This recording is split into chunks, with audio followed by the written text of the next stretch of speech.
taking over, that's a promise, not a threat. Uppercut season off top, you stop breathing. Well, it's your time. You gotta bring out that poll topic now. Okay, I got it. We gonna talk about it. You know what I'm saying? So, you know what I'm saying? We did a poll because Ring Gang always got the best polls. So, we had. Oh, shut the fuck up! Everything is always a pause. Shit. All right, but we gonna talk about this. We've had some good performances. So far this year for boxing. Last night was a great performance from Mr. Bam. But which of these fighters would you think has the best performance of the year so far? And the options are Bam Rodriguez, Lee Wood, Dimitri Bivol, or Jermell Charlo.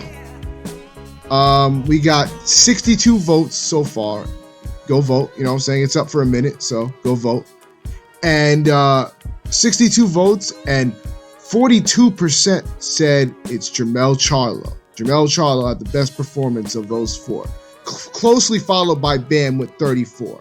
Bivol got 15% and Lee Wood got 10%. And a whole lot of why is Lee Wood even an option? Yeah, there was a whole bunch of that. I mean, you niggas don't like boxing. I was cool with. Oh, go ahead, Elby. Oh, no, keep saying your piece. I'm powering up. Yeah, I mean, it's back and forth for me. It's either I was going back and forth between either Bam or Charlo. Charlo had a hell of a performance against a guy that everybody claimed beat him in the first fight, and left no doubt about it this time. And he was winning before the knockout, and then he just capped it off with the knockout. And Bam's up there too because he dominated Sorong Visad, and stopped him, which nobody else did. So, it's got to be one of those two. Bivol, yeah, that was a dominating performance, but no. And Lee Wood, no. Yeah, Lee Wood definitely wasn't dominating, but it was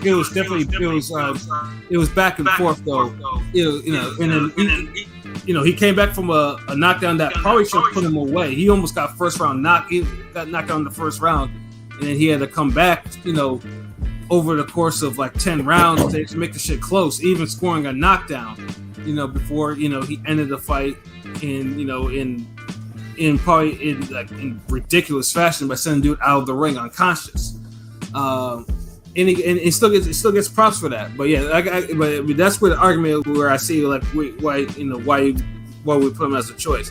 Now was he? Well, I explained. I mean, Pat is halfway there, because Pat, been around the block. He knows that a great performance isn't just a displaying of skills and talent.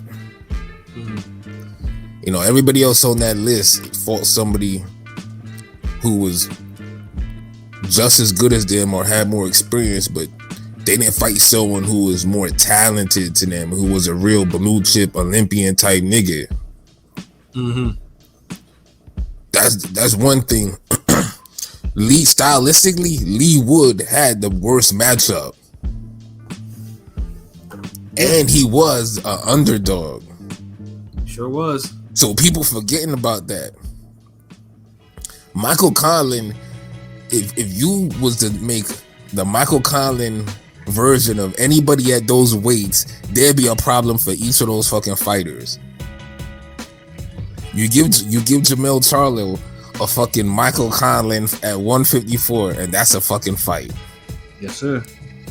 You give fucking Haney that, and Haney, I was about to put Haney to the list, but I felt like, you know what, I think we're gonna make this a part 2 because there's too many names. So I was like, I just wanted to make a good contrast of names for the list.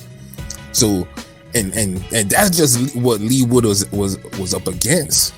Mm-hmm. He was already up against it, and now he had to do this in his hometown. So first time, so you got all that pressure on you.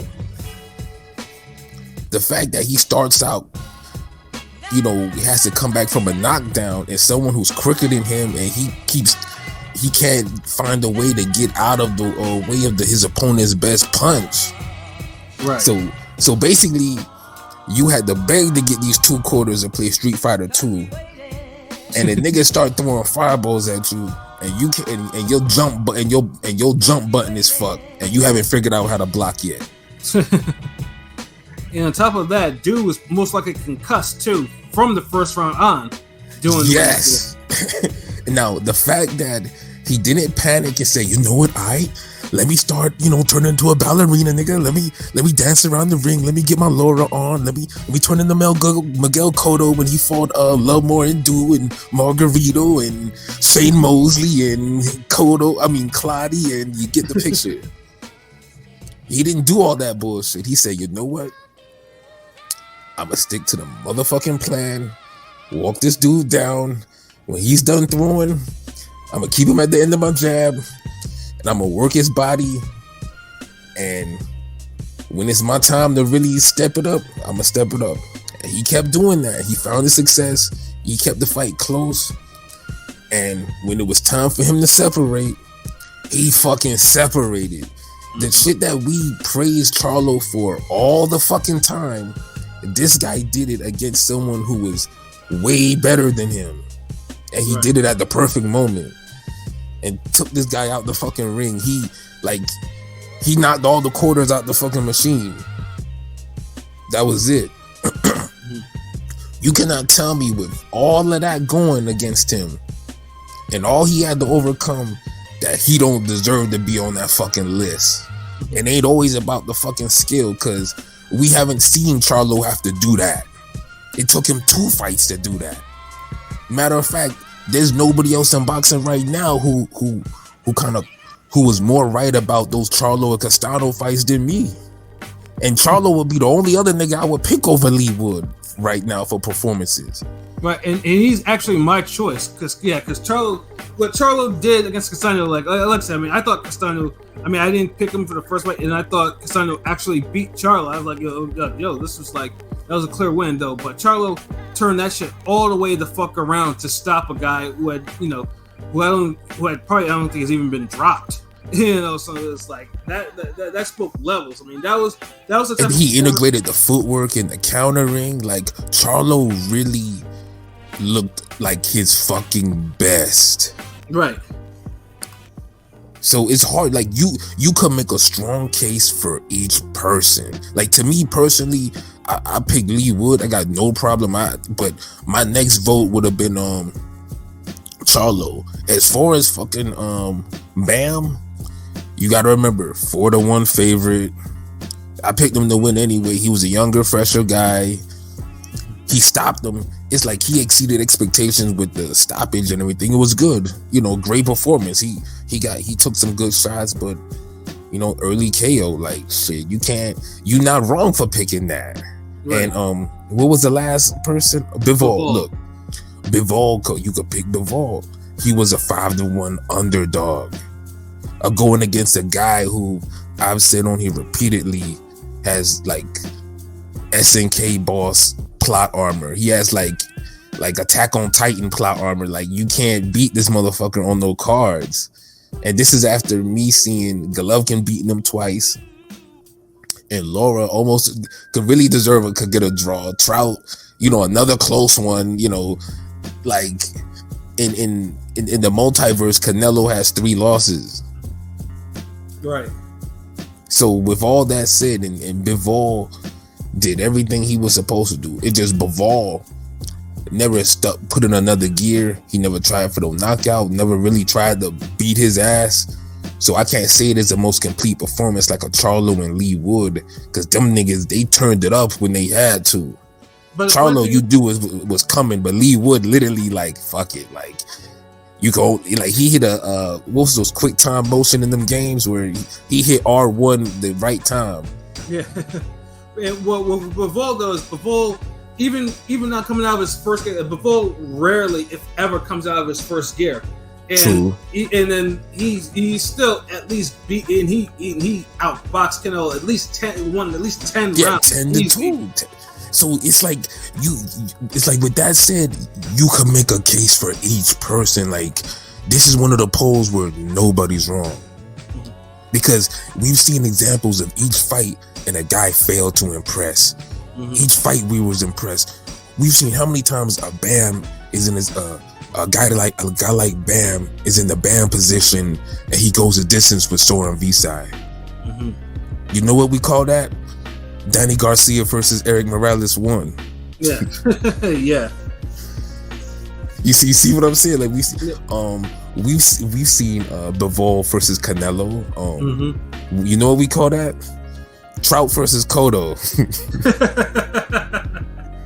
So we've seen all of this shit before, like, and we've seen Jamel Charlo's fight like in just previous other fights.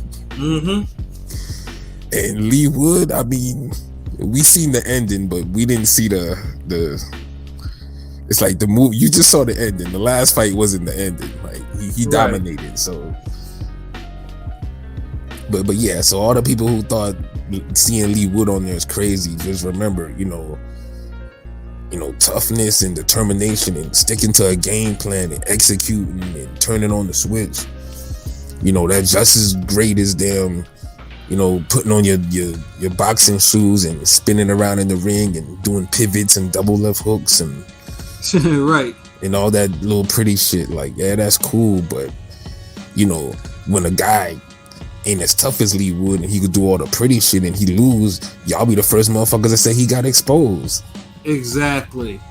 So when someone does the opposite shit, it's like y'all like, oh, he didn't do no pretty shit. You know, he didn't shoe shine. You know, when a nigga just end up looking like Devin Alexander against Matisse, you know, it's a problem. But when he ends up fucking winning, it's like, well, you know, he didn't look that good. He don't belong on the list. Fuck out of here. He was only the underdog. You know, he fought above his head against a guy who's an Olympic pedigree. You know what? Fuck it. He deserves it. Like, yeah. I hope I'll change y'all motherfuckers' minds. If not, hey, whatever. Yeah, man. Boxing is subjective, man. Everyone has opinions. Yeah, you know, we just try to have good ones over here.